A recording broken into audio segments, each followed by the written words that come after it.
कौन ना किया। चलिए भाई, गुड मॉर्निंग, गुड इवनिंग सभी प्यारे विद्यार्थियों को, जल्दी से आ जाएं। हाँ जी, हेलो हेलो हेलो, आवाज़ नहीं आ रही सर, देखना आवाज़ को। हेलो हेलो हेलो, है ना, आ रही है, ठीक है।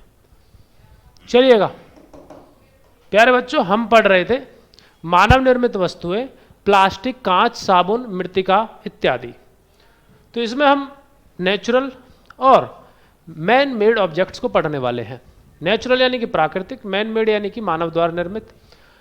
तो नेचुरल ऑब्जेक्ट्स कौन कौन से? प्राकृतिक वस्तुएं जो मानव के द्वारा इस्तेमाल की जाती हैं, ठीक है। हाँ, तो भैया these are objects obtain directly from the nature. सबसे पहली बात प्राकृतिक वस्तुओं की बात करते हैं कि वे वस्तुएं जो हमें सीधे प्रकृति से प्राप्त होती हैं उसको क्या बोलते हैं? नेचुरल ऑब्जेक्ट्स बोलते हैं। उदाहरण के लिए आपका वुड है, जो लकड़ी जिसको कहते हैं, सॉयल मिट्टी है, कॉटन बेटा जी आपका कपास होता है, सिल्क रेशम है, वुल ऊन है, वाटर जल। तो ये वो चीज़ है जो प्राकृतिक है, जो हमें किससे मिल रही हैं?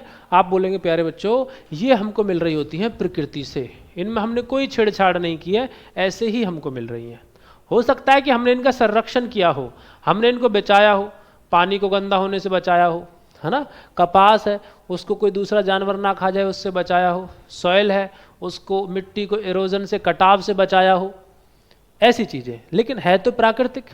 अब मैन मेड ऑब्जेक्ट्स क्या हैं? कह रहा these are objects created by human.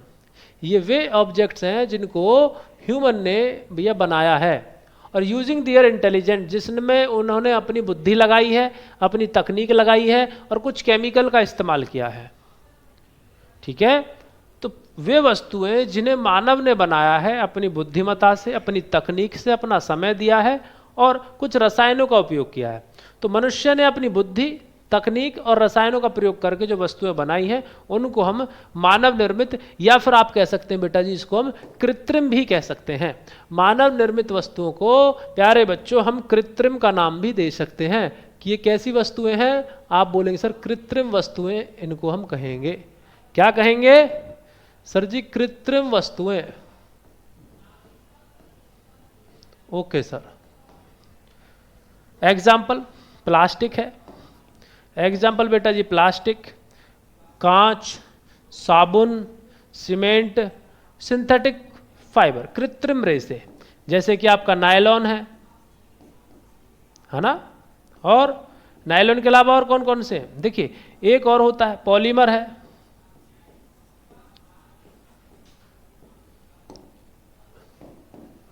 एक होता है बेटा जी अर्ध कृत्रिम, एक अर्ध कृत्रिम भी होता है रेशा, अर्ध कृत्रिम, जिनको हम कहते हैं सेमी सिंथेटिक, जिनको हम कहते हैं सेमी सिंथेटिक, सेमी सिंथेटिक। जैसे कि आपका क्या है बेटा जी? आप बोल रहे होंगे रेयान। रेयान जो है एक प्रकार का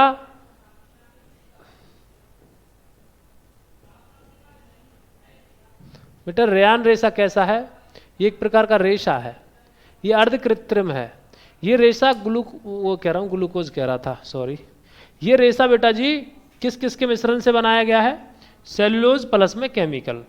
इसमें कुछ तो सेल्यूलोज है, सेल्यूलोज प्राकृतिक है, प्लस में केमिकल, प्लस में इसमें रसायन मिलाए गए हैं, तब जाकर बनता है आपका रेयान। तो ये अर्ध कृत्रिम भी है, लेकिन इसमें कृत्रिम वर्ड आ रहा है, मानव ने अपनी बुद्धि लगाई है, मानव ने छेड़छाड़ किया है, तो इसको भी कृत्रिम माना जाता है, ठीक है। हाँ, वेरी गुड।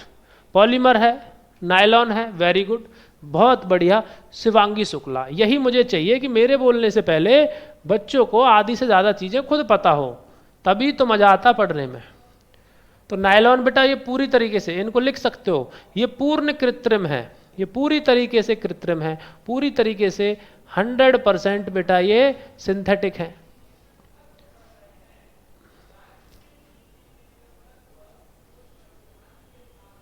आगे आओ। कह रहा भाई प्लास्टिक,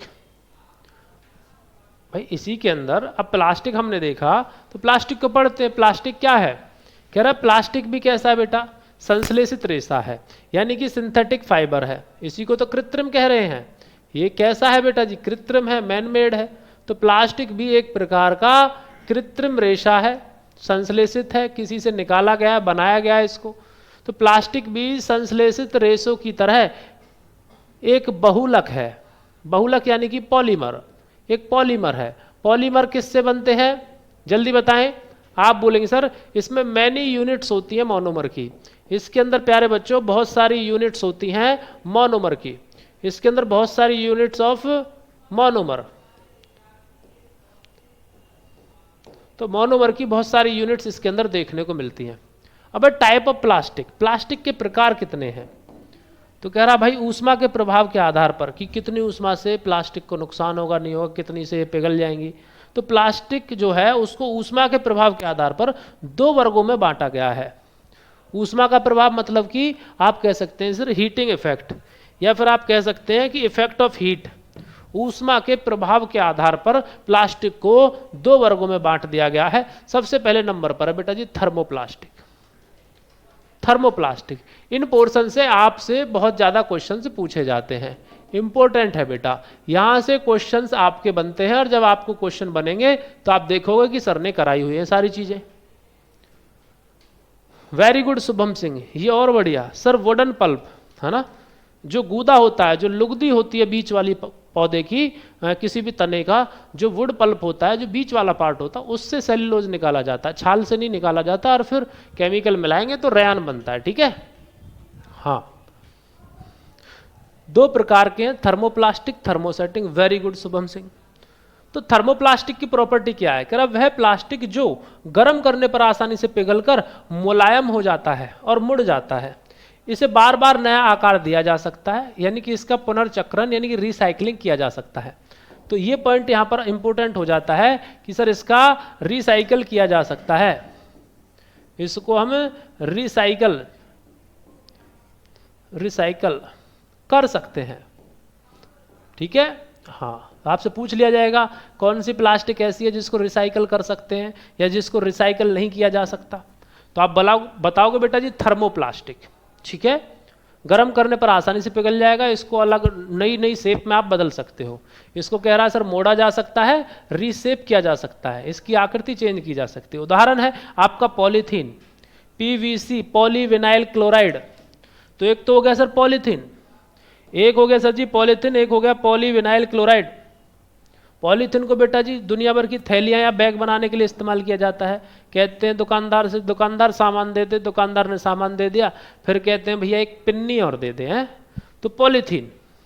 तो used for pipe, polyvinyl chloride जो पीवीसी पाइप होते हैं ना, जो आपको ग्रे कलर के पाइप दिखते हैं आपके घरों में, है ना, जिनको पीवीसी पाइप बोला जाता है, 2 inch 3 inch 4 inch grey colour के जो पाइप होते हैं, उनको क्या बोल रहे हैं बेटा, पीवीसी पाइप बोल रहे हैं। पॉलीविनाइल क्लोराइड से बने होते हैं। टॉयज, दुनिया भर के खिलौने इससे बने हैं। दुनिया भर की जो आपकी कंघियां हैं जिनका आप इस्तेमाल करते हो बाल काटने के लिए, वो सब इससे बना हुआ है। तो पाइप, खिलौने और कंघियां बनाने में इस्तेमाल किया जाता है पीवीसी वाली प्लास्टिक का, जो एक प्रकार की थर्मोप्लास्टिक है, ठीक है। Okay sir. दूसरा है थर्मोसेटिंग।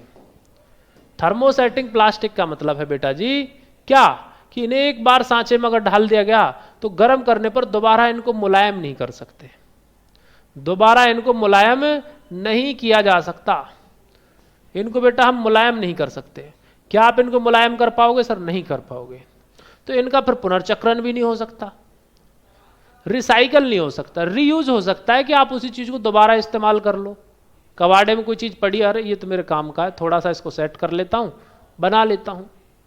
लेकिन ऐसा नहीं है कि आप इसको किसी भी शेप में डाल लो, है ना। तो आप इसको क्या लिखेंगे बेटा जी, हम इसको रिसाइकल नहीं कर सकते। रिसाइकल नहीं कर सकते तो बेटा इसको रीशेप भी नहीं कर सकते, इसको हम रीशेप भी सर नहीं कर सकते। इसको बेटा जी हम बेंट भी नहीं कर सकते, मोड़ भी नहीं सकते इसको। तो ना रिसाइकल किया जाएगा, ना मोड़ा जाएगा, ना ही ये बेचारा पिघलता है, ठीक है। हाँ, चलिएगा, ये था थर्मोसेटिंग। अब थर्मोसेटिंग के एग्जाम्पल में बैकलाइट, जो कुकर का जो हैंडल होता है, जो आपका स्टील या किसी और धातु का बना हो सकता है, उसके ऊपर ब्लैक कलर का जो प्लास्टिक चढ़ा होता है, उसकी बात हो रही है। कोई भी तवा है लकड़ी का, या तो पकड़ने के लिए रहेगा या फिर बैकलाइट वगैरह का रहता है, ठीक है। हाँ, तो कह रहा है कि भाई इसमें एग्जाम्पल में आ रहा है सर बैकेलाइट। क्वेश्चन पूछा जाता है यहां से यहां से आपसे क्वेश्चन पूछा जाएगा। मैं आपको बार बार बता रहा हूं, ये जो पार्ट है ये सभी के सभी बेटा जी इंपोर्टेंट हैं, ये सभी के सभी इंपोर्टेंट हैं आपके। तो कह रहा भाई इसके अंदर यह ऊष्मा और विद्युत का कुचालक है, यानी कि ना तो इसके अंदर से बिजली गुजरेगी ना इसके अंदर से गर्मी गुजरेगी। हीट और इलेक्ट्रिसिटी पास नहीं होने देता, सिंपल लैंग्वेज में लिख दूं, ये बेटा जी इसको पास नहीं होने देते, जिसको हम बोल रहे हैं बैकेलाइट। ओके, इसका उपयोग बिजली के स्विच पकड़ के तुम बिजली को लगाते हो, स्विच जितने भी, अभी यहां पर भी एक स्विच लगा हुआ है जिससे बोर्ड चालू है आपका, वरना ये स्विच नहीं रहेगा तो मेरे को करंट आ जाएगा, है ना। और कभी कभी बिजली बहुत ज़्यादा आ रही होती है तो बिजली के गर्म होने से वायर फूक जाता है लेकिन स्विच नहीं फूकता, आपने देखा होगा। इसीलिए ना तो इन पर ताप का फर्क पड़ रहा है ना विद्युत का फर्क पड़ रहा है। और बर्तन के जो हत्थे होते हैं बेटा उनको बनाने में इस्तेमाल किया जाता है, कुकर का हो गया, आपके फ्राइबल का हो गया, आपके तवे का भी कई बार ढक्कन ऐसा ही देखने को मिलता है, ये सारी चीजें। बेटा पॉलिस्टर भी इसमें ही आएगा, पॉलिस्टर भी इसी में आ रहा है जो आपका कृत्रिम है। एक है मेलेमाइन, बेटा जी मेलेमाइन, जैसे अभी यहां पर हमने बैकलाइट पढ़ा ऐसे मेलेमाइन पढ़ रहे हैं। तो बेटा ये क्या है, ये आग का प्रतिरोधक है, इसका उपयोग फर्श की टाइलें, रसोई के बर्तन और अग्निशामक कर्मचारियों के कपड़े बनाने में किया जाता है। तो आग का प्रतिरोधक है, इस बात को याद रखेंगे, यानी कि आग नहीं लगने देता है। ये चीज यहां पर इंपॉर्टेंट हो जाती है, ये चीज प्यारे बच्चों यहां पर इंपॉर्टेंट हो जाती है, जिसको हम बोल रहे हैं सर जी आपका मेलेमाइन। अब बात करते हैं कि आपके कुछ इंपॉर्टेंट एग्जाम फैक्ट्स, जैसे कि टेफ्लॉन। टेफ्लॉन कह रहा है एक विशेष प्रकार की प्लास्टिक है बेटा जी जिस पर तेल और जल नहीं चिपकता, टेफ्लॉन टेप।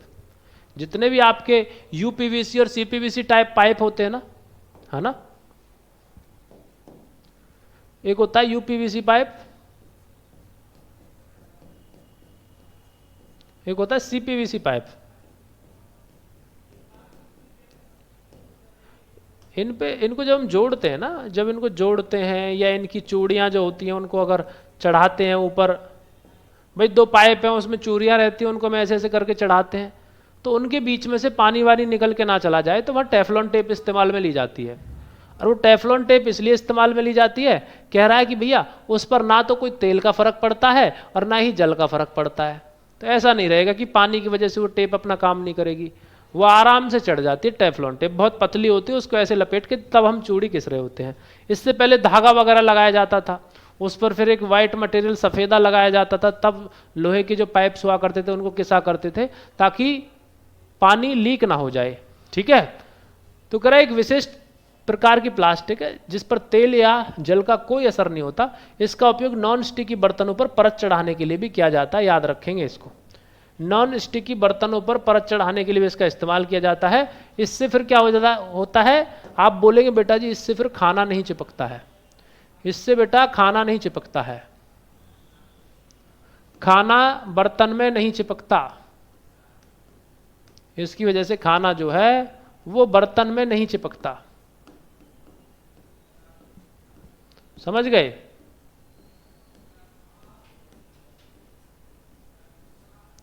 ओके, अब बात की जा रही है एनवायरमेंटल इंपैक्ट की, पर्यावरणीय प्रभाव क्या पड़ता है। कह रहा प्लास्टिक इज नॉन बायोडिग्रेडेबल, यानी कि अजैव निम्नीकरण है। अजैव निम्नीकरण है कि यानी कि इसका आप क्या कह सकते हैं कि इसको आसानी से गलाया नहीं जा सकता, गलाया नहीं जा सकता, ऐसा नहीं है कि आसानी से गल सड़ जाए, यानी कि इसको नष्ट नहीं किया जा सकता। वही लिखा हुआ है, meaning it's does not decompose naturally, यानी कि यह प्राकृतिक रूप से सड़ती नहीं है, यह बेटा प्राकृतिक रूप से अपघटित नहीं होती, आप ऐसा लिख सकते हैं, यह प्राकृतिक रूप से इसका बेटा जी अपघटन नहीं होता, प्राकृतिक रूप से इसका अपघटन नहीं होता, समझ गए। ओके सर, ये बात आपको याद रखनी है। अब कुछ 5 आर के नियम है, आर मतलब 5 आर के बेटा रूल है, प्रिंसिपल है, सिद्धांत है। 3 का तो आपको पहले से भी पता था जब हम छोटी क्लास में पढ़ते थे। एक तो रिफ्यूज है, उपयोग ना करना। एक है बेटा कम उपयोग करना, जिसको बोलते हैं रिड्यूस। एक होता है रीयूज, पुनः उपयोग करना। एक रिसाइकल, पुनर्चक्रण। एक रीपर्पस, पुनः पुनर्योजन करना। तो हमें पहले पता था कौन कौन सी चीजें बेटा। एक तो हमें रिड्यूस पता था, पहले हमें ये तीन चीज पता रहा करती थी, रिड्यूस, रीयूज और रिसाइकल। यानी कि पहली बात तो हम कोशिश करेंगे कि किसी चीज का कम से कम इस्तेमाल करें, जैसे कि पॉलिथीन का या प्लास्टिक का हम कम से कम इस्तेमाल करें, सबसे पहला रूल। ठीक है सर, हम नहीं करेंगे। दूसरा, अगर गलती से हमारे घर कोई चीज आई भी है प्लास्टिक की, तो उसको हम एक बार उपयोग करके ना फेंकें, उसका उपयोग हम किसी दूसरी चीज में करें। जैसे हमारे घर पे दुनिया भर की बाल्टियां आती हैं पेंट की, तो हम उसको नहाने के लिए इस्तेमाल कर लेते हैं। कोई डब्बा आया किसी चीज़ का, मुरब्बे का, अचार का, उसका प्रयोग हम दुनिया भर के मिर्च मसाले या ऐसी चीनी वगैरह जैसी चीज़ें रखने के लिए कर लेते हैं। पानी की बोतल को पीने के लिए कर लेते हैं। तीसरा बेटा रिसाइकल। जब आपने पहली बात तो कम से कम उपयोग किया किसी चीज़ का, गलती से आपने प्लास्टिक उपयोग भी करी, तो आपने उसका पूरा फ़ायदा उठाया, जितना हो सकता था इस्तेमाल किया। फिर बाद में आप उसको रिसाइकल करते हो, किसी कबाड़े वाले को दे दो, या आप फेंक भी देते हो तो कबाड़े वाला अपने आप उठा ले जाता है। लेकिन बेहतर है कि आप उस चीज़ को अच्छी जगह फेंकें, डस्टबिन में फेंकें, ताकि उसको तुरंत ही ले जाया जा सके। फिर एक होता है बेटा जी यहाँ पर रिफ्यूज, कि हम इस्तेमाल करने से मना ही कर दे, भाई प्लास्टिक का हम लेंगे ही नहीं। दुकानदार दे रहा प्लास्टिक की थैली में सामान, भैया हम नहीं ले रहे, कहेगा मत ले, ठीक है हम दूसरी दुकान से ले लेंगे। दुकानदार को 2 दिन में ये फील हो जाएगा, सब लोग ये कहने लगे कि भाई यार प्लास्टिक की पॉलिथीन में कोई सामान ही नहीं ले रहा, इससे मेरी बिक्री पर असर पड़ रहा है, 2 रुपये महंगी पड़ जाएगी। मैं बेटा जो आजकल एक ऐसे कपड़े से बनाया जाता है जो रीयूजेबल होता है ना, जिससे पॉलिथीन बनाई जाती है, वो पानी में 1-2 दिन में ही वो गल सड़ जाती है। तो फिर उस पॉलिथीन का प्रयोग करेगा, वो पॉलिथीन नहीं कहेंगे, उस प्रकार के थैलों का उपयोग करेगा। तीसरा बेटा रीपर्पस। अगर किसी चीज़ का आपने उपयोग किया है तो उसका दूसरे उद्देश्य से भी उसका प्रयोग कर ले। तो 5 आर के नियम हैं, ये आपको याद होने चाहिए। ये भी इंपॉर्टेंट है, अगर बहुत ही टुच्चा सवाल पूछेगा तो यहां से पूछ लेगा। फिर आते हैं बेटा ग्लास पर। तो अभी हमने क्या क्या पढ़ा, जल्दी देखें बेटा जी। हमने पढ़ा प्लास्टिक, थर्मोप्लास्टिक और थर्मोसेटिंग वाली देखी हमने, है ना। अब हम पढ़ रहे हैं यहां पर ग्लास, कांच जो है, कि सर व्हाट इज कांच। कह glass is not a true crystalline solid, it is a super cooled liquid. कांच कोई वास्तविक ठोस नहीं है। कांच जो है बेटा जी कोई ये वास्तविक ठोस नहीं है कि हमेशा ठोस में अवस्था में रहता है, बल्कि यह अति शीतित द्रव है, यानी कि यह धातु सिलिकेटों का अक्रिस्टलीय मिश्रण है। इसका कोई निश्चित गलनांक नहीं होता है, जिसकी बात कर रहे हैं हम कांच की। कांच की साइंटिफिक डेफिनेशन यही है कि it is not a true crystalline solid. यह वास्तविक आपका ठोस नहीं है, आप ऐसा कह सकते हैं। ये सुपर कूल्ड लिक्विड है, amorphous mixture of metal silicates का है। इसका कोई भी मेल्टिंग पॉइंट नहीं है, कोई निश्चित मेल्टिंग पॉइंट नहीं है कि इतने डिग्री टेम्परेचर पर कांच जो है पिघल जाएगा। वो डिपेंड करेगा कि कांच जो है वो बना किस तरीके से है, इस बात पर वो डिपेंड करने वाला है। प्रैक्टिस भी करवाएंगे बेटा, टेंशन क्यों ले रहे हो। हाँ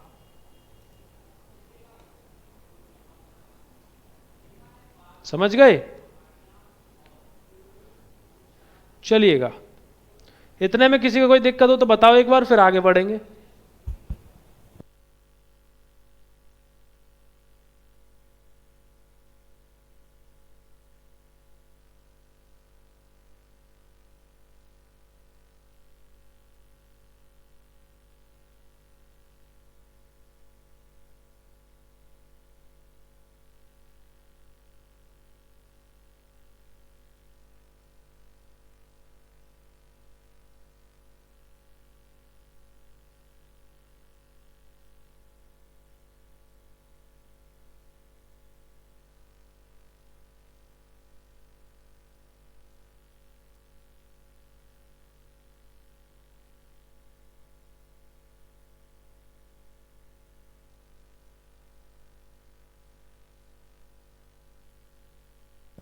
हाँ जी, सर अगर बर्तन में प्लास्टिक है तो हार्म करेगी हमें। हाँ बेटा, अगर बर्तन प्लास्टिक को देखो आप ज़्यादा गर्म चीज़ है उसमें खाओगे तो वो नुकसान तो देखो देती है ना। इसी को तो माइक्रो प्लास्टिक कहते हैं। धीरे धीरे धीरे धीरे यही चीज़ थोड़ा घुल घुल के आपके खाने के साथ पहुंच जाती है आपकी बॉडी में। मैंने बोला है अपनी टीम से, आज ही बोला है, यूट्यूब पर आपके लिए प्रैक्टिस सेशन चलाए जाएंगे, है ना। और कोई एक समय निर्धारित कर लिया जाएगा जिसमें आपको प्रैक्टिस सेशन कराया जाएगा, यानी कि या तो हफ्ते में 2 दिन या फिर मतलब किसी एक दिन बड़ी क्लास रखी जाया करेगी जिससे कि आपकी बहुत सारी चीज़ें कवर हो जाएं। ठीक है। हाँ, तो सिलिका है, जैसे कि अभी यहाँ पर ये कांच जो है ना, कांच के अंदर ये एग्जाम्पल है। हमारे टाइपिस्ट महाराज थोड़े ऐसे ही हैं, उन्हें ध्यान नहीं रहता कौन सी चीज़ कहाँ रखें, उसको वो यहीं कर सकते थे। तो सिलिका सैंड, सिलिका की जो मिट्टी आती है, सिलिका सैंड जिसको बोलते हैं, सिलिका रेत आप इसको बोल सकते हैं, ये भी ऐसा ही है। सर सोडियम कार्बोनेट है एंड कैल्शियम कार्बोनेट, लाइमस्टोन, चूना पत्थर, ये सारी चीज़ें। अब types of glass and their uses, कांच के बेटा प्रकार और उनका उपयोग, कि कांच के कितने प्रकार हैं, उनका क्या क्या उपयोग है, इस चीज के बारे में हम बात करेंगे। ठीक है भाई, जल्दी देखें। यहां पर रॉ मटेरियल लिखना था, इसने रॉ मटेरियल लिखा नहीं है। ठीक है, तो कांच बनाने के लिए जो हम रॉ मटेरियल इस्तेमाल करते हैं वो यहां पर हम लिख देते हैं आपके लिए रॉ मटेरियल। रॉ मटेरियल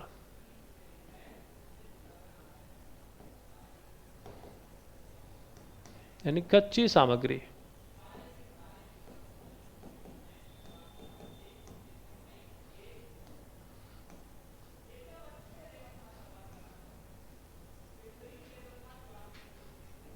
चलिएगा, कह रहा बेटा जी आपसे types of glass and their uses, कांच के प्रकार और उनका उपयोग। कह रहा सॉफ्ट एंड ऑर्डिनरी ग्लास, जिसको मृदु कांच कहते हैं, ये सोडा कांच इसको बोल रहे होते हैं, अदर नाम, दूसरा नाम। एक है हार्ड ग्लास, इसको पोटास ग्लास बोल रहे होते हैं, दूसरा नाम। इनका उपयोग कह रहा खिड़की के शीशे, बोतल और परखनली, जो टेस्ट ट्यूब होती है ना आपकी लेबोरेटरी में, उसमें इस्तेमाल किया जाता है। हार्ड ग्लास का उपयोग प्रयोगशाला के जो उपकरण जैसे कि आपका बीकर है और फ्लास्क है, जो थोड़े उनमें थोड़ी सॉलिड वाला कांच इस्तेमाल किया जाता है ताकि किसी भी प्रकार का केमिकल जो है वो आप उनमें रख सको। तो जितने बीकर और फ्लास्क है उनको कभी तुमने चटकते या भटकते नहीं देखा होगा, लेकिन जो परखनली है उनमें जैसे ही केमिकल थोड़ा हार्ड वाला जाता है तो परखनली जो टेस्ट ट्यूब है वो थोड़ा सा एकदम से ब्लास्ट भी कर जाती है। एक है फ्लिंट ग्लास, बेटा फ्लिंट कांच होता है एक, ये हाई रिफ्रैक्टिव इंडेक्स रखता है बेटा जी, है ना। हाँ, तो बेटा इसका अपवर्तनांक जो है वो ज्यादा है, इसका अपवर्तनांक ज्यादा है। ठीक है, कह रहा है कि कैमरा, दूरबीन, सूक्ष्मदर्शी के लेंस और प्रिज्म वगैरह बनाने में इस्तेमाल किया जाता है। तो कैमरा के जो लेंस होते हैं आपने देखा होगा, उनमें इस्तेमाल किया जा रहा है फ्लिंट ग्लास का। इसका जो रिफ्रैक्टिव इंडेक्स है बेटा जी वो थोड़ा ज्यादा होता है। एक है पायरेक्स ग्लास, ये बेटा इसको हम बोरसिलिकेट ग्लास के नाम से भी जान रहे होते हैं, या फिर इसको बेटा फ्लिंट ग्लास को हाई रिफ्रैक्टिव इंडेक्स ग्लास के नाम से भी जान रहे होते हैं क्योंकि इसका अपवर्तनांक थोड़ा सा ज्यादा है। High quality lab equipment and oven safe cookware, उच्च कोटि के प्रयोगशाला उपकरण और ओवन के बर्तन। ओवन में जो बर्तन रखते हैं ना, कांच में ओवन के अंदर रखते हैं, आपने देखा होगा, ओवन के स्पेशल बर्तन आते हैं, उनमें इस्तेमाल किया जाता है बेटा जी आपका पायरेक्स ग्लास का। बेटा फिजिक्स की क्लास कब से चलेगी प्यारे बच्चों? या तो केमिस्ट्री खत्म हो जाए तब चलेगी, या फिर मेरे पास और सारी क्लासेस का बर्डन कम हो जाए तो चलेगी। आप भी नहीं पढ़वाओगे भाई दोनों क्लास एक साथ, समझो बात को, और भी तो आपके सब्जेक्ट्स हैं। अब है आपका फोटोक्रोमेटिक। फोटोक्रोमेटिक ग्लास, इसका कोई दूसरा कोई ऐसा नाम है नहीं। तो कह रहा है ये आपके जो सनग्लास होते हैं, फोटो का मतलब लाइट, फोटो का मतलब ही क्या है बेटा? लाइट, सूर्य का प्रकाश जो है, फोटो का मतलब ही लाइट है, फोटो का मतलब ही प्रकाश है। तो आपके जो सनग्लास है ना, धूप के चश्मे सिल्वर आयोडाइड के कारण धूप में काला हो जाता है ना। Sunglass it turns dark in sunlight due to silver iodide. ठीक है, तो जो सनग्लास होते हैं ना, धूप के चश्मे जो होते हैं, ऐसे चश्मे होते हैं जो नॉर्मली तो रहेंगे ऐसे ही, लेकिन धूप में वो काले हो जाते हैं। एक्चुअली में सनग्लास तो उनको ही बोला जाता है है ना। हम जितने भी चश्मे होते हैं उनको सन ग्लासेस कह देते हैं, है ना। तो सन ग्लासेस में क्या होता है, वो नॉर्मली तो ऐसे ही दिखेंगे आर पार जेल, लेकिन जैसे ही धूप आती है तो धूप में वो काले हो जाते हैं। क्यों हो जाते हैं? क्योंकि उनके अंदर पाया जाता है सिल्वर आयोडाइड। प्यारे बच्चों, उनके अंदर सिल्वर आयोडाइड पाया जाता है, इस पर जैसे ही धूप पड़ती है ये काला हो जाता है, इसलिए वो आपको धूप से बचा लेता है। छाया में बैठोगे तो वो काला नहीं रहेगा, उसमें से चीजें आपको आर पार दिखेंगी। आगे आ जाओ। तो ये थे बेटा कांच। अब फोटोक्रोमेटिक ग्लास, इसी के लिए एक इंपॉर्टेंट पॉइंट, ये काम कैसे करता है। कह रहा है इसमें सिल्वर आयोडाइड मिला होता है फोटोक्रोमेटिक ग्लास में। अभी मैं आपको बता के ही निकला हूं कि इसमें सिल्वर आयोडाइड मिला होता है। धूप में सिल्वर आयोडाइड टूटकर सिल्वर यानी कि चांदी बन जाता है, जिससे कांच काला दिखता है। छांव में वापस ये पारदर्शी हो जाता है, जैसे ही आप छांव में आओगे वापस से पारदर्शी हो जाता है, यानी कि इसमें से आर पार दिखने लगता है। देखिए आर पार तो इसमें भी दिख रहा था काले वाले में, लेकिन उसमें थोड़ा सा आपको अंधेरे वाली चीज फीलिंग आती है, ठीक है। इसमें बेटा आर पार साफ साफ दिखता है।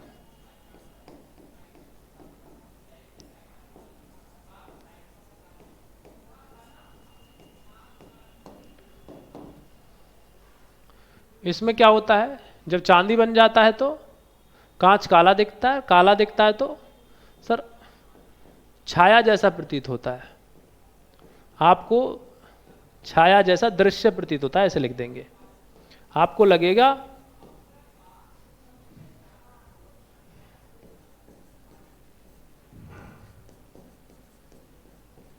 कि भैया छाया हो रखी है। अब सोप एंड डिटर्जेंट, साबुन और अपमार्जक। सोप एंड डिटर्जेंट, साबुन और अपमार्जक। हाँ जी,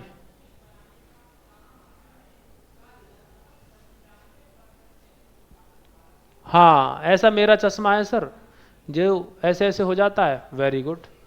देखो अभी हमने क्या पढ़ा, प्लास्टिक पढ़ लिया, कांच पढ़ लिया, अब पढ़ेंगे बेटा हम साबुन, है ना। अब हम साबुन पढ़ेंगे तो जल्दी से आ जाएं भाई। सोप एंड डिटर्जेंट, अपमार्जक भी है।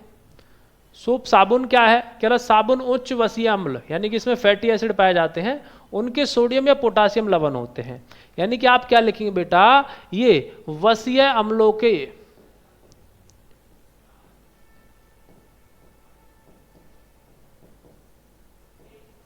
उच्च वसीय अम्लों, ये उच्च वसीय अम्लों के क्या है प्यारे बच्चों,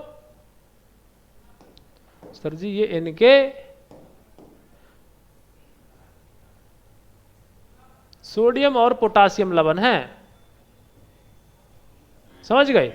फैटी एसिड को अगर हिंदी में प्रॉपर बोलेंगे तो वसीय अम्ल बोलेंगे। ओके। स्पॉनिफिकेशन, अब साबुनीकरण, इनका साबुन कैसे बनाते हैं हम, जल्दी बताएं। तेल या वसा को कास्टिक सोडा या कास्टिक पोटास जो है उसके साथ क्या किया जाएगा, गर्म करने पर साबुन बनाने की प्रक्रिया को साबुनीकरण कहते हैं। तो याद रखेंगे कास्टिक सोडा और caustic potash, NaOH, sodium hydroxide भी इसको कहते हैं। क्या कहते हैं बेटा जी, इसको लिखना चाहो तो लिख लो, इसको बच्चे सोडियम हाइड्रोक्साइड भी कहते हैं।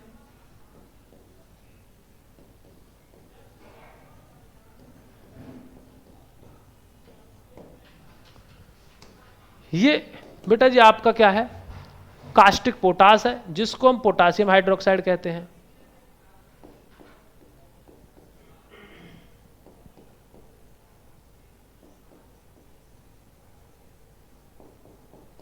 तो कह रहा है आपसे कि तेल या वसा को, ऑयल या फैट को कास्टिक सोडा यानी कि सोडियम हाइड्रोक्साइड और पोटासियम हाइड्रोक्साइड यानी कि आप कह सकते हैं पोटास कास्टिक के साथ मिलाया जाएगा, गर्म किया जाएगा, उस प्रक्रिया से साबुन बनता है जिसको साबुनीकरण कहते हैं। बाई प्रोडक्ट, और फिर इससे क्या सह उत्पाद निकलता है साबुन के अलावा, साबुन के अलावा क्या निकलता है, कह रहा साबुन बनने की प्रक्रिया में एक तरल पदार्थ बचता है जिसे हम क्या कहते हैं, ग्लिसरॉल या ग्लिसरीन कहते हैं, ग्लिसरॉल या ग्लिसरीन कहते हैं। अब ध्यान रखें इसमें कुछ नई बात नहीं है, इसमें प्यारे बच्चों कुछ नई बात नहीं है। जब हम फैट को, आपने पाचन तंत्र बायोलॉजी में पढ़ा था जिसको हम वसा कहते थे, जब हम वसा को तोड़ते थे, वसा को हमारा एक एंजाइम तोड़ता था जिसका नाम था लाइपेज, जिसको लाइपेज एंजाइम तोड़ा करता था।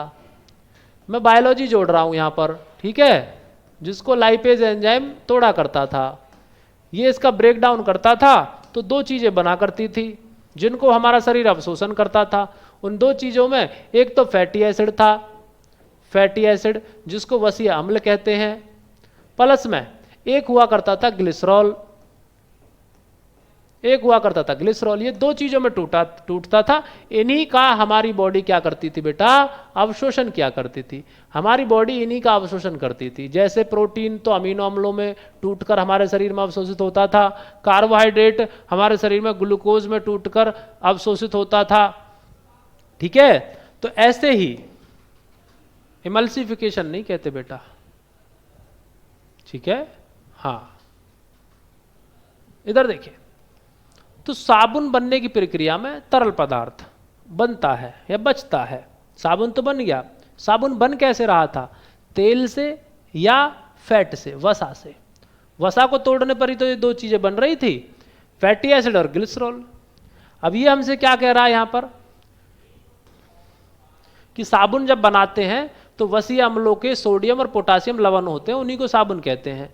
तो वसीय अम्ल तो यहां इस्तेमाल हो गए, जिसको हम क्या कह रहे थे, फैटी एसिड कह रहे थे। इसी को हिंदी में अगर हम लिखें तो बेटा इसको वसीय अम्ल कहते हैं। इसको क्या कहते हैं हिंदी में, वसीय अम्ल। तो वसीय अम्ल का प्रयोग तो हमने पोटासियम और सोडियम के लवण के साथ मिलाकर साबुन में कर लिया। बचा क्या, ग्लिसरॉल बचा, यही तो है ग्लिसरॉल। तो साबुनीकरण की प्रोसेस में क्या बचता है, ग्लिसरॉल बचता है। या तो उसको ग्लिसरॉल कह दो या फिर बेटा जी उसको ग्लिसरीन कह दो। तो ये एक बाई प्रोडक्ट है, यानी कि हम बना तो साबुन रहे थे, साबुन बन गया, लेकिन साबुन के अलावा एक चीज और बन गई जिसका नाम ग्लिसरॉल या ग्लिसरीन है, ठीक है। हाँ जी, इफेक्ट इन हार्ड वाटर, कठोर जल में प्रभाव क्या पड़ता है भाई। साबुन जो है कठोर जल के साथ कैसे काम करता है, तो कह रहा साबुन कठोर जल के साथ झाग नहीं देता बेटा। Soap does not produce leather या फोम, झाग। ये बेटा जी क्या है, साबुन जो है कठोर उसके साथ झाग नहीं देता, कठोर पानी के साथ, बल्कि एक अघुलनशील यानी कि इनसॉल्युबल पदार्थ जिसको हम कहते हैं मल्फेन, स्कम बना देता है। चिकना सा पदार्थ रहेगा जिसको स्कम कहते हैं। क्या कहते हैं सर, स्कम कहते हैं। झाग नहीं बनाएगा, स्कम बना देगा। और स्कम जो है वो अघुलनशील है। स्कम कैसा, अघुलनशील है, जो पानी में नहीं घुलता। पानी में नहीं घुलता तो आप धुलते रहो पानी से उसको, वो पानी के साथ घुलेगा ही नहीं। जब हम नॉर्मली कपड़े धुलते हैं साबुन से या डिटर्जेंट से, तो वो क्या करता है, उसका जितना भी मैल होता है वो पानी में घुल जाता है और हम पानी को फेंक देते हैं, कपड़े को झाड़ के सुखा देते हैं। ये पानी में घुल ही नहीं रहा बेचारा, जिसको स्कम कह रहे हैं। तो कपड़े में से गंदगी जा ही नहीं रही, वो कह रहा मैं जा ही नहीं रहा पानी के साथ, मैं तो कपड़े के साथ रहूंगा। तो अगर आपका पानी हार्ड वाटर है, कठोर जल है, तो वहां पर साबुन काम नहीं करेगा। इसका फिर हमने इलाज ढूंढा, हमने सर डिटर्जेंट पाउडर बनाने शुरू कर दिए जिनको हम अपमार्जक कह देते हैं, है ना। तो ये सोपलेस सोप है, यानी कि साबुन रहित साबुन है। इसका मतलब क्या है, इसमें साबुन नहीं है बेटा, क्योंकि साबुन तो क्या करता है, कठोर पानी के साथ स्कम बनाता है। लेकिन ये जो साबुन है, हम ऐसा साबुन इस्तेमाल कर रहे हैं जिसमें साबुन नहीं है, डिटर्जेंट है। यानी कि आप इसको सर्फ के नाम से मान लेते हैं। सर्फ जो होता है ना, सर्फ जिनको हम डिटर्जेंट पाउडर कह देते हैं। दूध सी सफेदी निरमा से आए, रंगीन कपड़ा भी खिल खिल जाए, है ना, दाग अच्छे हैं, सर्फ एक्सेल, उसकी बात हो रही है। तो कह रहा सोपलेस सोप्स हैं ये, इन्हें साबुन रहित साबुन कहा जाता है। दूसरा है बेटा केमिकल कंपोजिशन, ये किससे मिलकर बनते हैं। कह रहा है ये लंबी चेन है बेटा, तो लंबी श्रृंखला वाले सल्फोनिक अम्लों के सोडियम लवण होते हैं। सल्फोनिक अम्ल के सोडियम लवण इसके अंदर होते हैं, जब क्या बनता है, डिटर्जेंट बनता है। तो इनके मिलने से प्यारे बच्चे क्या बन रहा था, इनके मिलने से ही साबुन रहित साबुन बन रहा है, जिसको हम क्या कह रहे हैं प्यारे बच्चों, इसी को हम अपमार्जक या डिटर्जेंट कह रहे हैं। इसी को हम अपमार्जक या डिटर्जेंट कह रहे हैं। समझ में आई बात, नहीं आई, जल्दी बता दें। जी सर बिल्कुल आ गई बात समझ में हमारे। हाँ, सोप के साथ ग्लिसरीन फ्री बन जाता है, टाइड हो तो वाइट हो, जो भी है। अपमार्जक कठोर जल में भी बेटा आसानी से झाग देते हैं। जो साबुन थे ये क्या है, कठोर जल के साथ बेटा जी झाग नहीं देता। कौन? साबुन। साबुन किधर है? मैं लिख देता हूँ, यहाँ दिख रहा है कहीं साबुन? क्योंकि साबुन बेटा यहाँ पर हेडिंग थी, मैं लिख देता हूँ, ये रहा साबुन। साबुन बेटा कठोर जल के साथ झाग नहीं देता है। लेकिन जो डिटर्जेंट है जिसको अपमार्जक कहते हैं, उसकी विशेषता यही है कि ये कठोर जल के साथ आसानी से झाग बना देते हैं। क्योंकि ये क्या करते हैं प्यारे बच्चों, कैल्शियम और मैग्नीशियम के साथ अघुलनशील मल्फेन नहीं बनाते। कैल्शियम और मैग्नीशियम के साथ जुड़कर ये मल्फेन यानी कि स्कम नहीं बना रहे हैं। कपड़े धोने के पाउडर जो हैं इसी से बनते हैं। लिख दो टाइड, सर्फ एक्सेल, है ना, निरमा, घड़ी और पता नहीं कौन कौन से हैं। ठीक है सर, सिरामिक्स की बात कर लेते हैं जिसको हम बोल रहे हैं मृत्तिका। दुनिया भर की सिरामिक की आपकी प्लेट है, दुनिया भर की डिजाइन वाली मूर्तियां हैं सिरामिक्स की हैं, ये सारी चीजें। ये काओलिन जो होता है बेटा, इधर काओलिन, ये काओलिन ना एक प्रकार का, इसको एक्टिवेटेड चारकोल भी कहते हैं। ये मिट्टी है, ध्यान रखना, जिसको कहते हैं सर चाइना मिट्टी, है ना, चाइनीज माटी का बना हुआ है ये एक प्रकार का। इसको हम एक्टिवेटेड चारकोल के रूप में भी इस्तेमाल करते हैं। अगर आप थोड़ा जहर वहर खा लेते हो ना, अगर आप जहर वहर खा लेते हो तो आपको ना ये चिकनी मिट्टी ही खिलाई जाती है, ध्यान रखना। ये क्या करती है चिकनी मिट्टी, आपके शरीर के अंदर से जितने भी जहरीले पदार्थ होंगे उनको अपने अंदर खींच लेगी, पेट के अंदर या खून के अंदर नहीं जाने देगी। तो इसको काओलिन कहते हैं, एक प्रकार की मिट्टी है। तो सिरामिक की बात करते हैं, कह रहा उच्च ताप पर ये पकाई जाती हैं। तो उच्च ताप पर पकाने पर, उच्च ताप पर बेटा जी पकाने पर विशेष प्रकार की मिट्टी है जिससे बर्तन वगैरह बनाए जाते हैं। तो मिट्टी के बर्तन या वस्तुएं जिसे मृत्तिका या सिरामिक्स कहते हैं। ठीक है, तो इसका जो मुख्य उत्पाद है, कच्चा माल जो है वो यही है जिसको बोल रहे हैं काओलिन। काओलिन में बेटा दो तरीके का होता है। एक ऐसा होता है जिसमें हल्के हल्के छिद्र छिद्र छिद्र छिद्र होते हैं, जिसका प्रयोग आप त्वचा पर रगड़ने के लिए भी, कि किसी चीज़ को क्या करना है, हमें अच्छे से घिसना है, घर्षण पैदा करना, उसके लिए भी इस्तेमाल करते हैं। एक होता है बेटा जी आपका, ये आप देखना जो चाइनीज मिट्टी के बर्तन होंगे जब वो टूट जाते हैं तो वो खुरदरे खुरदरे से रहते हैं। कप को ही तोड़ के देखो आप, जहाँ से कप टूटेगा उस पर हाथ फेरना, बहुत खुरदरा खुरदरा सा होता है। ठीक है, तो कह रहा है इसके लिए मुख्य रूप से चिकनी मिट्टी जिसे काओलिन कहते हैं, ये चिकनी मिट्टी इस्तेमाल में ली जाती है ना। और जब हम दवा वगैरह या फार्मास्यूटिकल्स, दवा वाली इंडस्ट्री में हम इसका भी इस्तेमाल कर रहे होते हैं एक्टिवेटेड चारकोल के रूप में। बेटा जी ये किसके रूप में, आप बोलेंगे इसको एडजॉर्बेंट के रूप में इस्तेमाल किया जाता है। एडजॉर्बेंट, एडजॉर्बेंट का मतलब है, एक होता है एब्जॉर्बेंट, एक होता है एडजॉर्बेंट। एडजॉर्बेंट ये उस जिस किसी भी जहर को आप खा लेते हो ना कई बार, उस जहर को पेट में या आपकी आंतों में ना घुलकर अपने अंदर चिपका लेता है ना। एक होता है किसी चीज का अवशोषण करना, एब्जॉर्प्शन। एक होता है एडजॉर्प्शन, कि इसने अवशोषण नहीं किया, उसको अपने ऊपर चिपका लिया है। जो चीज आपके पेट में आंत की दीवारों के पास जा रही थी कि मैं तो खून में घुलूंगी, ये कहता है रेखा तुझे मैं अपने पास चिपका लेता हूं। तो ये वो समझ लो जो चूहे मारने वाला, जो चूहे को चिपकाने वाला एक रजिस्टर सा आता है ना, कॉपी सी आती है, उसको खोल कर रख देते, चूहे का पैर उस पर रखते, चूहा चिपक जाता है। हम भी चिपक जाएंगे, हमसे भी नहीं छूट पाता वो। तो ये उस तरीके का है। तो जब आप जहर वहर खा लेते हो या कोई भी जहरीला पदार्थ आप निगल लेते हो तो डॉक्टर्स लोग काओलिन से बना ही एक प्रोडक्ट होता है जिसको एक्टिवेटेड चारकोल कहते हैं, उसका प्रयोग करता है। और वो क्या करता है, आपके शरीर से जितनी भी जहरीली चीज़ें हैं, जितने भी बैक्टीरिया हार्मफुल वगैरह, उनको अपने पास चिपका लेता, आपकी आंतों और आपके पेट तक नहीं जाने देता। ठीक है, हाँ हाँ बेटा, कठोर वाटर जो है वो नॉर्मल पानी से थोड़ा अलग होता है। ठीक है, हाँ, उसमें साबुन काम नहीं करता।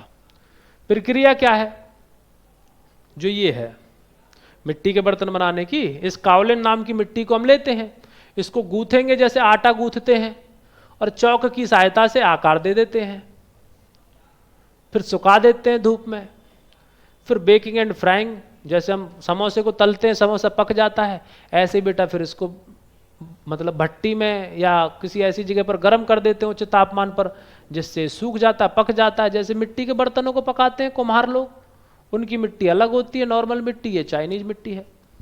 एक होता है बेटा टेराकोटा का पत्थर वगैरह जो है, वो भी ऐसा ही है। आग में पकाई गई मिट्टी को क्या कहते हैं? टेराकोटा कहते हैं, यही मिट्टी है। अब ग्लेजिंग, चमक चढ़ाना, फिर इन पे हम कुछ ऐसा प्रोडक्ट चढ़ाते हैं जिससे वो बर्तन चमकदार हो जाए, शाइनी लगे, मजा आए आपको देखने में। देखना कितने चमकदार बर्तन है, कितनी चमकदार सुराही सी बना रखी है, गमले रखने के लिए वो पॉट बना रखा है।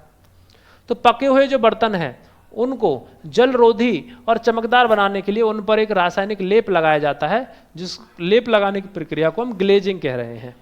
तो इसके लिए टिन ऑक्साइड, ध्यान रखना, या फिर लेड ऑक्साइड का प्रयोग किया जाता है। उपयोग यही है, क्रॉकरी में कप, प्लेट, बिजली के इंसुलेटर और स्पार्क प्लग जो है उन सबको बनाने में इसका इस्तेमाल किया जाता है।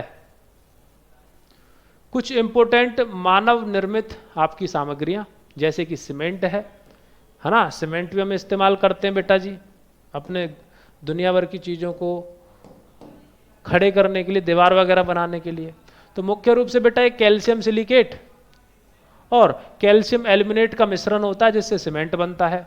रॉ मटेरियल इसके लिए बेटा वही चूना पत्थर रहता है, चिकनी मिट्टी रहती है, जिप्सम रहता है। रोल ऑफ जिप्सम, भाई जिप्सम का क्या रोल है लाइमस्टोन और क्ले के साथ? कह रहा है कि सीमेंट में जिप्सम जो है वो इसलिए मिलाया जाता है ताकि जमने की दर को धीमा किया जा सके। पता लगा कि सीमेंट में पानी मिलाया वो तुरंत जम गया, नहीं भाई, उसमें हो सकता है घंटे, 2 घंटे, 4 घंटे लग जाएं मिस्त्री को काम करने में। ऐसे थोड़ी ना वो एक ईंट चिपकाएगा, एक गिलास पानी मिलाया तुरंत लगाया। तो जिप्सम इसलिए मिलाया जा रहा है ताकि बहुत जल्दी ना जमे, थोड़ा समय ले, जिससे मिस्त्री को काम करने में जो समय लगे तो उसको मैनेज कर लिया जाए। सिंथेटिक फाइबर ये संश्लेषित रेशे हैं जो मानव द्वारा बनाए गए हैं, जिसमें बेटा जी आपका रेयान है, मैंने आपको बताया। ये क्या है? इसको कृत्रिम रेशम भी कहते हैं, ध्यान रखेंगे। इसको आर्टिफिशियल सिल्क कहते हैं, इसको सेमी सिंथेटिक अर्ध कृत्रिम रेशा भी कहते हैं, ध्यान रखेंगे बेटा जी। इसको आर्टिफिशियल सिल्क कहते हैं। आर्टिफिशियल सिल्क क्यों कहते हैं? क्योंकि इसके गुण जो है ना, इसके गुण या विशेषता वो बिल्कुल सिल्क जैसी हैं, सिल्क जैसी हैं। सिल्क को बोलते हैं बेटा रेशम, रेशम जैसी हैं। लेकिन याद रखना, रेशम के लिए एक बात कही जाती है कि रेशम तो रेशम है, सिल्क इज सिल्क। जैसे कि तुम कहने लगो कि भैया आकाश सर तो आकाश सर है, उनके जैसा कोई नहीं। तो ऐसे ही बोला जाता है बेटा जी, सिल्क इज सिल्क। सिल्क तो सिल्क है, सिल्क के जैसा कोई नहीं, है ना। सिल्क की जगह नहीं ले सकता ये रेयान, लेकिन ये सिल्क जैसा है। सिल्क जैसा मतलब कुछ कुछ उसके जैसे गुण है। सस्ता पड़ता है क्योंकि आर्टिफिशियल है, सिल्क बेटा महंगा पड़ता है, ध्यान रखेंगे। तो ये मानव के द्वारा बनाया गया है। इसमें क्या है? लकड़ी का जो पल्प होता है, जो लुगदी होती है, उसका इस्तेमाल किया जाता है। इसमें होता है, मैंने आपको बताया, सेल्यूलोज। तो उस सेल्यूलोज के साथ हम क्या करेंगे? रासायनिक प्रोसेस से, यानी कि उसके साथ कुछ केमिकल्स हम जोड़ेंगे या केमिकल मिलाएंगे, और क्या बन जाता है बेटा? केमिकल मिलाने से आर्टिफिशियल सिल्क तैयार हो जाता है, जिसको हम सेमी सिंथेटिक कहते हैं। यानी कि अगर हम इसको लिखें तो लिख सकते हैं बेटा जी अर्ध कृत्रिम। अर्ध कृत्रिम यानी कि आधा हमने इसमें अपनी बुद्धि लगाई है, आधा हमने सेल्यूलोज का इस्तेमाल किया है। नायलॉन जो है पूरी तरीके से केमिकल है, पूर्ण सिंथेटिक है, 100% सिंथेटिक है। तो यह पहला, सबसे पहली बार बनाया गया था, पहला पूर्ण रूप से निर्मित कृत्रिम रेशा है। इसका उपयोग पैरासूट, चट्टान पर चढ़ने वाली रस्सी जो टूटती नहीं है, और मौजे बनाने में होता है, जुराब जो होते हैं। फिर अब पॉलिस्टर, अभी पूछ रहा था एक बच्चा, सर पॉलिस्टर, पॉलिस्टर भी इसी में है। इसमें सिलवट नहीं पड़ती, ऐसी टी शर्ट जो स्पोर्ट्स वाली टी शर्ट होती हैं, है ना। पीईटी एक प्रकार का पॉलिस्टर है जिसे बोतलें बनती हैं, ये भी आप याद रखेंगे। एक है एक्राइलिक, इसे कृत्रिम ऊन कहते हैं। जैसे ये सिल्क की प्रॉपर्टी रखता था, ऐसे ही ये इसमें ऊन जैसे गुण होते हैं, ऊन जैसे गुण होते हैं बेटा जी इसमें। इसलिए इसको हम क्या कह रहे हैं? आर्टिफिशियल ऊन कह रहे हैं, इसलिए इसको आर्टिफिशियल वुल कह रहे हैं। सर्दियों में स्वेटर और शॉल जो है वो इसी से बनते हैं आजकल। प्रॉपर ऊन तो कौन भेड़ पाल रहा है? कुछ क्वेश्चन आपके जो यहां से बन सकते हैं कि बिजली के स्विच किससे बनते हैं? नॉन स्टिकी बर्तन की कोटिंग टेफलॉन से, आग बुझाने वाले कपड़े फोटोक्रोमेटिक कांच से क्या होता है? बेटा जी उससे क्या है, सनग्लास बनते हैं जो गर्मी में धूप में काले हो जाते हैं, छाया में पारदर्शी। साबुन बनाने में क्या बचता है, अभी बताया बेटा, ग्लिसरॉल या ग्लिसरीन बचता है। कठोर जल में कौन काम करता है बेटा, detergent. What prevent cement from setting too fast, मैंने अभी आपको बताया था बेटा, जिप्सम मिलाया जाता है जिससे सीमेंट जल्दी नहीं जमता। कह रहा बेक्ड क्ले कॉल्ड, बेटा जी जो मिट्टी हमने पका दी है उसको हम क्या कहते हैं बेटा, टेराकोटा कहते हैं। टेराकोटा पकाने के बाद जो काउलिन मिट्टी थी ना उसको जब हम पका देते हैं तो टेराकोटा बोलते हैं उसको। आर्टिफिशियल सिल्क, कृत्रिम रेशम किसे कहते हैं बेटा जी, रेयान को कहते हैं, है ना। तो ये था आपका बहुत ही प्यारा सा सुपर एग्जाम ओरिएंटेड कंटेंट, जिससे आपका मुझे नहीं लगता कि यहां से कोई क्वेश्चन गलत होगा। जल्दी से बताएं। अच्छा, साइंस समझ नहीं आती थी, अब समझ में आने लग गई, बहुत बढ़िया बेटा।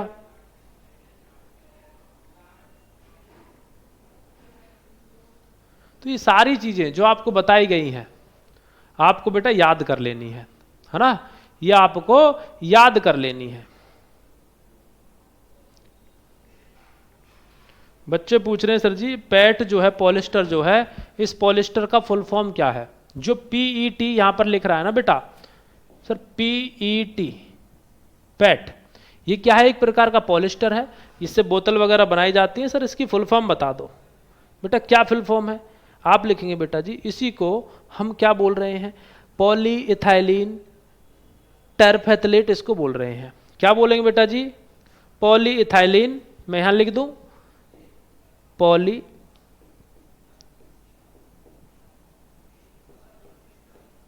पी से क्या हो गया पॉली, ई से क्या होगा इथाइलिन, और इसको बोलेंगे बेटा टेरपैथलेट। टेरपैथलेट, टी से TERPETHALATE, टेरपैथलेट, ये इसकी फुल फॉर्म हो जाती है। टेरपैथलेट बेटा जी इसकी फुल फॉर्म है किसकी बेटा, पैट की। ये वो वाला पैट ना जो तुमने अभी दिया था जो 2026 में भी होगा, ये वो वाला पैट नहीं है। चलिएगा,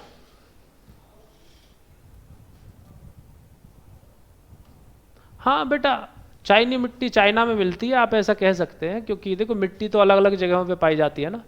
अब मिट्टी कोई ऐसी चीज़ तो है नहीं जिसको आप उगा लोगे, काली मिट्टी है ना, लाल मिट्टी, ऐसे कैवलिन नाम की मिट्टी है जो चाइना में पाई जाती है। ठीक है,